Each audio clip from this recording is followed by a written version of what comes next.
Good evening. I am Brigadier Asam Sharma and your service. Today I want to talk to you something about COVID-19. We thought, just a few months back we were having an opinion that in all probability that Corona is on way out. Unfortunately, what we have seen in just past 10 days or so, there is a sudden increase in COVID-19 disease almost practically all over the country. It is a sudden phenomena, and surprisingly it has come dramatically as you can say bolt from the blue. Of course, the COVID-19 disease, which started last year, in the month of March, actually it was detected. The COVID-19 was detected, the disease was detected in November, December 2019. And the virus came from seafood market in Wuhan, China.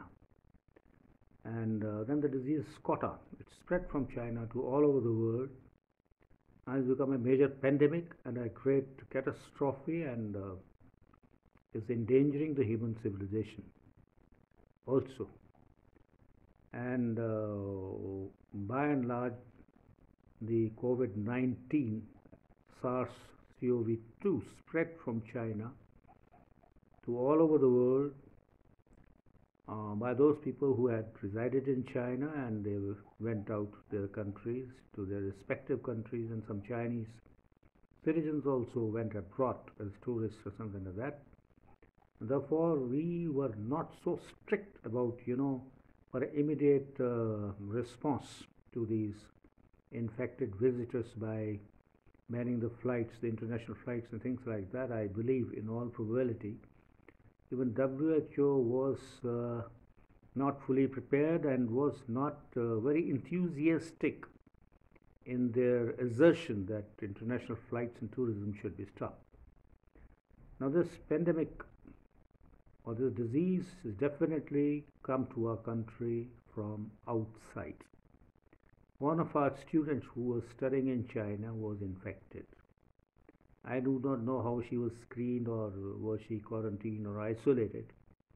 And thereafter, other visitors, religious pilgrims who have come to India from abroad, from West Asian side, they're also found to be infected, and quite a number of them. And I gather that some of the tourists or some of the residents who came from outside were infected somehow. They managed to escape from the airport undetected. Anyway, let's go ahead and move ahead. This virus should not have come up again, but now this, as you know, most of us are aware that a new variety, there's a mutant variety of this number 2 COVID-19 virus. It has come with a bang and it's spreading fast, and so fast that it's involving even youth and children who are generally spared. Small kids were spared from COVID-19, but now it has started affecting the small kids also, and symptomatology too has changed. Earlier the symptomatology was, watering of the nose, the cough, the flu-like symptoms, and a fever. And a fever, and as far as COVID-19 is concerned, about 80% of the people, they have fever, beside other symptoms. Now this virus, the fresh virus, is presenting in a slightly different manner also. Now it has started coming with body aches, pain, muscular pains, and GIT symptoms, gastrointestinal tract symptoms like vomiting and loose motions. And besides affecting lungs, of course, it has started affecting the kidneys also. It has started affecting brain also. And the conventionally, the earlier virus was spreading through the nostrils and going down to the throat, where it proliferated and made millions and millions of copies, which resulted, the classical sore throat and pain on the throat, and down into the lung parenchyma, and affecting the alveoli, destroying the cells there, and affecting, damaging the wall of the capillaries, resulting in exudation of fluid, and alveoli, where the gas exchange occurs, the oxygen is exchanged for carbon dioxide and loaded with the fluid, and thereby causing difficulty in breathing, the shortness of breath, what we call. The lungs became swollen, heavy, and therefore it necessitated the use of ventilators. Ventilator means when the machine is working and volume and pressure of the machine is monitored, and according to that volume and pressure, the lungs are inflated so that oxygen can be diffused and provided for necessary oxygenation. And in that situation, it requires very constant monitoring by experts, because there are chances unmonitored, there are chances of, in addition to the already damaged lung, there's a chances of volume trauma and barrel trauma associated. Now, when this virus is proliferating, there are some other superadded infections, the bacterial infections take over. This virus, COVID-19 virus, is a very, very small, just a few nm in diameter. It has got external covering, which has got, spikes of glycoprotein, and there's a glycoprotein which evokes an intense reaction between the body's defense mechanism and causes local tissue necrosis. The cytoinflammatory substances are released into circulation, and there's a systemic response. Therefore, ultimately, patient may go into septicaemia. And the people who are, diabetics, who are hypertensive, having kidney disorders, respiratory disorders, or people who are immune compromised, whatsoever the reason, like, cancer patients who are getting chemotherapy, so they are the candidates for getting this disease when they are exposed to the virus. And also, the persons who have poor nutritional status and who have got, as I already said, their respiratory problems, and these are the candidates who are more than 60 years of age. And with these comorbidities, once a person is infected, it happens to be obese. There are so many grades of obesity, One is overweight, and one is obese, and there is a morbid obesity, then there's a super obesity, and things like that. Imagine a person who is infected with this and is struggling for a breath. So therefore, obese persons fare very badly. One lesson we derive from this coronavirus is that one must keep himself or herself fit physically as far as possible. One must have a control on, lifestyle problems like overeating, sedentary lifestyle, not walking, smoking, drinking, and things like that. And just expecting and praying to God that nothing will happen to me, but I'm immune from this, whatever the morbidity a person may be. So that is a kind of overconfidence or euphoria type of a thing. So therefore, what I mean to say is, this virus has taught us and that we must keep ourselves in a good health, number one. Second point is that we must have some kind of a discipline in life. There are laid down guidelines, WHO and radio and television and newspapers and media, and even while we talk to each other, there are definite precautionary measures if we take, or had we taken, there would have been no corona. Some countries have established that and proved it. I don't want to name the countries. There are few in Southeast Asia also. There is no COVID-19 infection virtually, because very strongly they have taken it. They have banned the flights and visits from outside, and they have given very strict instructions and enforced a basic precaution against COVID-19 is use of mask, if not two, at least one good quality mask.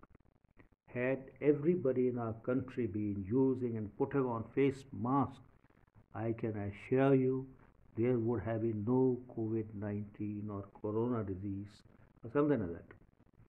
But one thing is that when we ourselves are on a weaker wicket, Well, it is an organism or it were anything, they make full use of our body weakness. That amounts to our country also.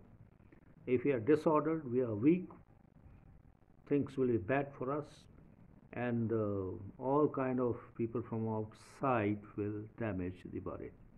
Same is true our body also. Once our body defenses are, weakened, because coronavirus, COVID-19 virus is spreading fast because of the mutation.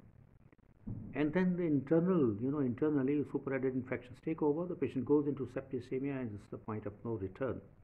One member of the family getting infected puts the entire family at risk, and if the entire has happened, then the entire family is infected, there is nobody to see them and there is no hospital beds. The hospitals are overflowing with the patients. There are medicines also in short supply, and there is a shortage of oxygen also. You imagine what is the plight. It's come as a very, very serious threat to our existence just because of all round laxity, indiscipline, lack of vision, mismanagement, and things like that. Now, I don't have to say that and demoralize everybody. Like I can assure you, like the previous virus was controlled, this new mutant virus, I feel that in near future will be controlled. But I'll advise you that we must not fall astray, not deviate from a path which has been clearly laid down to check COVID-19 virus. Now, if you go to the market and things like that, people are relaxed. They were not using masks, a simple thing. And it was further said that a person who's going outside, coming back to home afternoon or evening, is supposed to take off the clothes. He should be closed, cleaned, and the person, if possible, must take a bath. For the other people, children and families staying in the house. And thereafter, whatever the articles are there, they must be cleaned. We have got a sanitizer, we have got alcoholic preparations. So therefore, not a single virus should enter. Then next step is that person must take warm saline gargles. It is useful. It won't do you any harm. Person should take steam inhalation, preferably in closed space, so that while you're taking steam inhalation, other people should not be infected. And as far as possible, these are trying times for our country, our people. Preferably, if possible, one should not go out and expose oneself to this virus which is spreading. Earlier, people were saying that if you keep some kind of a distance, the virus will fall down. My dear friends, this virus is very few. Find these droplets, tubercle bacilli, which are much larger in size, they're floating in the air, can infect a person. Why not a coronavirus, which is extremely small? So therefore, it is highly likely that there is a droplet infection, and there may be airborne infection also. And there is nothing wrong when you go out of the house. If one is forced to, you can apply some kind of a lubricant, like coconut oil, things like that. Really, acts as a mechanical barrier also. I don't know, it's not scientifically proved. But however, you remember when in old times, the small baby, after the baby was given bath, the mothers used to apply some kind of oil in the nostrils. Next is that if we have to go out, clearly one should try to keep a distance from a person. We do not know who is infected and who is not infected. As previous coronavirus, the COVID-19 virus, the rate of asymptomatic infected patients was somewhere around 80% and more, rather somewhere around 90% or so. The figures different from place to place. And these asymptomatic patients, when they come to home, they infect those people who are prone to get infection. Like I already said, the diabetics, elderly, and things like that. So therefore, one must be very, very careful, particularly asymptomatic patients. Okay. Or a person who is coming from outside from endemic area where the, you know, COVID-19 infection is prevalent, person should better quarantine himself for 14 days in his home. And a person who has got outrightly symptoms, flu-like symptoms, like say watering of the nose, person has got sneezing, person has got a sore throat, this person has got a fever. About 80% of the patients who are suffering from COVID, not exactly that, what I'm seeing, that symptomatically, a person who is showing symptoms of COVID-19 disease, 80% of them have fever. But some of them may not, as I already said, they may not be having any symptoms. But however, as I've already said, these people are a risk to healthy population. But a person who is already symptomatic, he must be subjected to RT-PCR. RT-PCR means that is a test for COVID, which is taken from the nasal cavity and the throat. The swab is tested for RT-PCR, which is more authentic than rapid antigen test. That is a mandatory. Now this gives an idea if a person is positive or negative. If he is positive, then a precaution has to be taken that he is isolated, he is quarantined. If he becomes so symptomatically uncomfortable, now he has developed, besides flu-like symptoms, now he is finding that he's having shortness of breath, he is struggling for breath, he has got a weakness, he has got a pain all over the body. And with the new variant, cases have been reported where the cardiac rhythm is affected. It is affecting the heart also. So therefore, a COVID positive patient, having severe symptoms, must be taken to COVID-19 designated hospital for admission, because such patient cannot be managed at home. And I think it will be advisable that people these days must have pulse oximetry at home. Pulse oximetry. If the oxygen saturation person is COVID positive, he has got flu-like symptoms, but he is not struggling for breath, or his condition is not considered to be grave or serious, and he is maintaining the oxygen saturation, say above 94, 95, but it starts falling down below 93, 92, is a cause for concern. So therefore, these are the patients who must be taken to the hospital. Now, one other problem is taking a patient to the hospital, the family also suffers. Somebody has to accompany the patient, and these family members who are the attendants might come back to home with COVID infection. So it is a multi-edged kind of a problem which we are facing. And once a person is admitted to the hospital, there are so many other patients also. It is full of that environment where the corona is floating around. So the person is put on a ventilator support. When a person is put on ventilator support, he is on life support, you can say. The machine has taken over the job of spontaneous breathing by the individual's own ventilatory mechanism. Now, an expert is required for a close monitoring, as there are so many patients on the ventilator support, and the staff is also limited.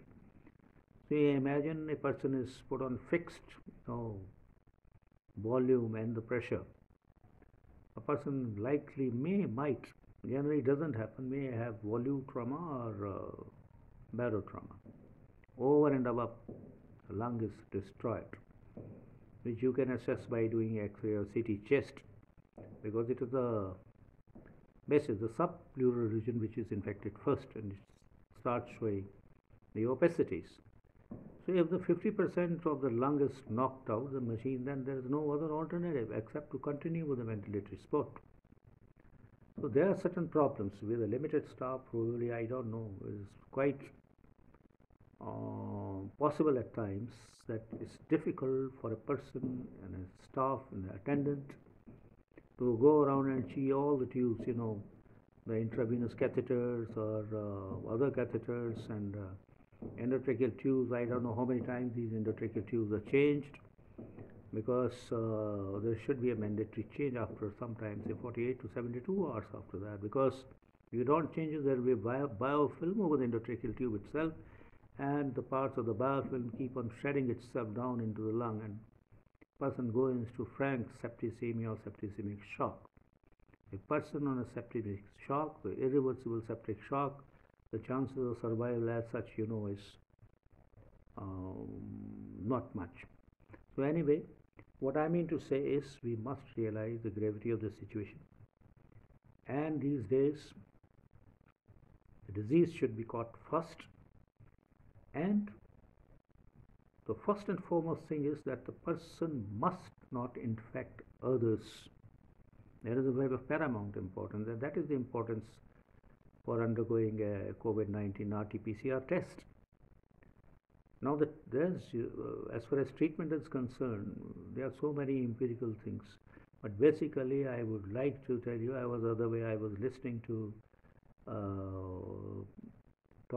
the people were talking of themselves, because those people who web MedSpace, who listen to the talks of the people from who are working with diseases, what they were saying is that there is no definite treatment, conceptualized treatment for COVID-19 where drugs have been proved to be effective by multicentric trials at different places. And yes, you have found out, no, it's not like that. There are certain antiviral drugs. There's a kind of not a concept, but it is a some kind of oscillation that yes, the antiviral drugs can act on COVID-19 virus in stopping this replication or multiplication. It is just a kind of what you call as an idea. So far, there is nothing has been proved. There is no treatment for COVID-19, except you can do some kind of a conventional preventive measures. I'll stress again and again that we must use masks. And the first foolish thing which we did was to going into the open, attending parties, and after parties, when the alcohol is served, then all inhibition is gone in persons under alcohol. They are not bothered about their health or COVID-19. They are bothered about enjoying the alcoholic drinks. Now, another thing what we have seen is recently, then spurt in activities where people are gathering together for certain kind of rallies, social rallies, political or religious rallies, or whatever it is. It is for the people. If people are illiterate, they have to be told. It is the responsibility of the media, it is the responsibility of everybody, the administration basically, to tell people not to overcrowd a place. Keep a social distancing, which was not followed, and we are paying the price for national indiscipline, not obeying, not following the senior advice, knowing fully well that if you go out without a mask or you crowd a place, a single person who is symptomatic will be infecting everybody, and the cost in terms of life, material, the pain, sufferings of children, women and family members is tremendous, which is beyond description. You imagine a family which is suffering, where people have lost their lives. There is nobody to look after them. They are running place 1 to place 2, and there is nobody to support them. Over and above, I would like to say is, unfortunately, in some hospitals, not exactly the public hospital, there's a difference in the treatment which one gets in a private hospital and a public hospital, the government hospital. Definitely the treatment in private hospital is much better unless a person is a blessed VIP or something. So what I mean to say is, everybody cannot go to a private hospital. So therefore, what I mean to say is, see and feel the anguish pain of a family which is devastated by COVID-19 disease. It is something very strange and is very, very unusual, and it has never happened in our country to that large extent, where a very large number of people are involved, that millions and millions of people have been infected, and lakhs of people have lost their lives, lost their livelihood, lost their working hours, lost their physical strength. So this appears to be COVID-19 is enemy number one. I do not know. It has spread all over the country like some kind of hotspots. This is some problem to be solved by social scientists and educationists. Next, I would like to say is that a person can take some steps in which one takes a good nutrition, builds up the immunity, does saline gargles, take care of the nose, and if it's symptomatic, he gladly isolates himself or herself. Then comes the role of ancillary support. We are short of medicines, we are short of oxygen. Suddenly, our hospital beds are full. We have never bothered to make a vision for future. All the countries in the world, all recent countries, I would not like to name the countries, they were planning for the events which are going to come after 20 years. 20 years. They are planning for that. How many schools you require, how many hospitals you require, how much nutrition you will require, how much milk you will require. We don't have that kind of a concept because our minds and efforts are not focused.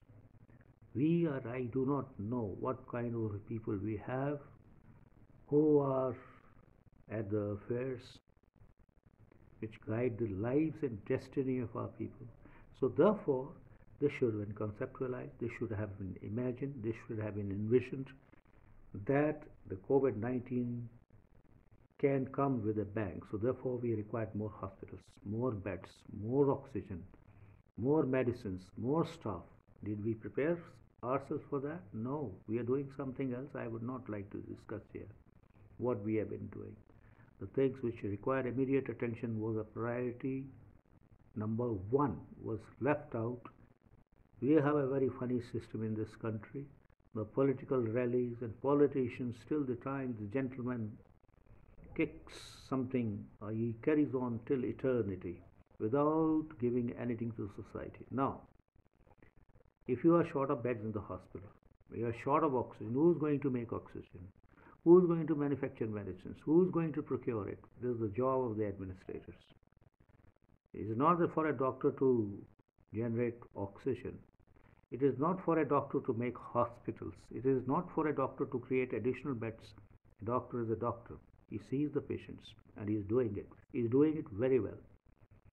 But what about the whole blame? Whole public is blaming doctors. A doctor, poor doctor is a doctor. I believe doctors are being bashed up, tied with ropes, and insults are heard. They are respected also. We have come to that kind of a situation where doctor was respected, second only to God Almighty. Now situation has come that the whole thing is falling upon the heads of the doctors. Our investment in health sector is barely 1.6%. With the Western countries, like Britain and Germany, it is much more than that. If I'm not wrong, I'm correct. It is more than 7 to 8%. Even countries who are very poor countries, where there's no system. Where is the system? Tell me where the system. You go to any office, is there any system of working? There is no system at all. No planning at any level. Have you ever seen any administrator or official visiting villages, streets, blocks in the respective departments? Whether it's the health sector or it is some other sector, I will not go beyond the health sector. Have you ever seen it? No, it is not there. This manifestation is directly of COVID-19 is affecting the lives of the people. Therefore, in other non-essential aspects, the things are equally bad. But nobody pays any attention to it because people are tolerant, they don't see anything, nobody is responsible. There is no monitoring in this country. Just people will say, what have you done? I have heard to it. The gentleman replies, I've signed the orders and given instruction. And His responsibility is over. Have you ever gone to the people? Have you ever seen their miseries in the streets, in the villages, in the hospitals? No. You cannot blame doctors for spread of COVID-19. It is basically those people, irresponsible people, illiterate people, people without vision, without dedication, without devotion to the country that we are facing. We are at a stage where our existence as a civilization is threatened. Simultaneously, millions of people are being infected. So what do we do? So I would like to say here, the doctor is doing his job, no doubt about it. It is an essential service. He cannot get away from it. People are playing with their lives, and even younger doctors are suffering. And the economy has gone to that extent for the individual person. I'm doing very well. Last time when the COVID management was an excellent. What I mean to say, you cannot take a decision in a just some kind of a sudden expulsion of the people, which amounts to that. Lockdown from tomorrow morning, and millions of people are coming to the street, thousands of them. They're getting together. They are not getting transferred. What are you doing? What is this administration? What is this vision? That you are expelling, you want to expel the people. It amounts to expulsion, where you will sudden order that lockdown from tomorrow.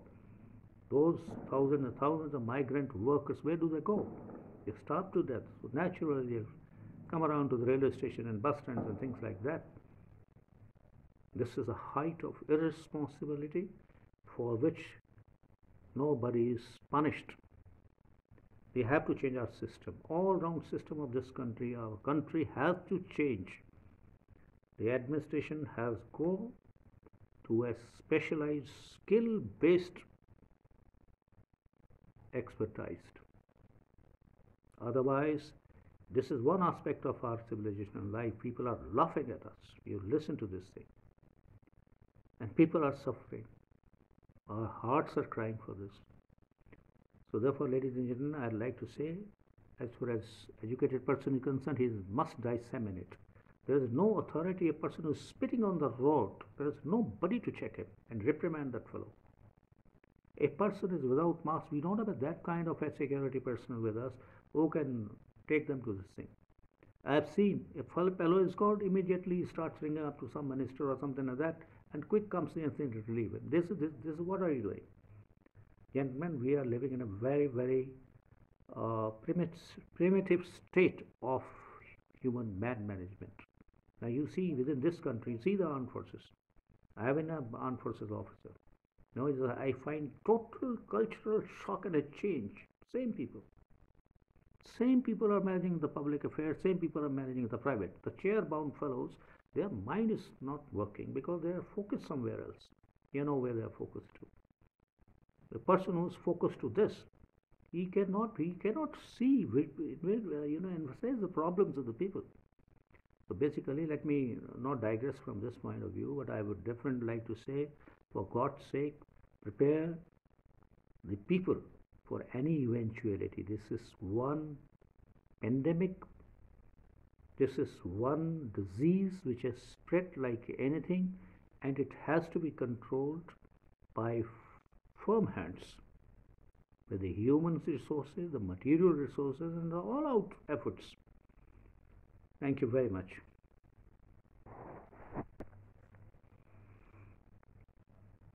And lastly, I will say that it's very important for us now to get vaccinated. Vaccination definitely gives some immunity, no doubt about it. We have got predominantly two kinds of vaccines are in our country at the moment. One vaccination, the second vaccination is somewhere about 4 weeks, and I was listening to talk by some epidemiologists and people who are dealing with infectious diseases. Even they say the third dose can make wonders.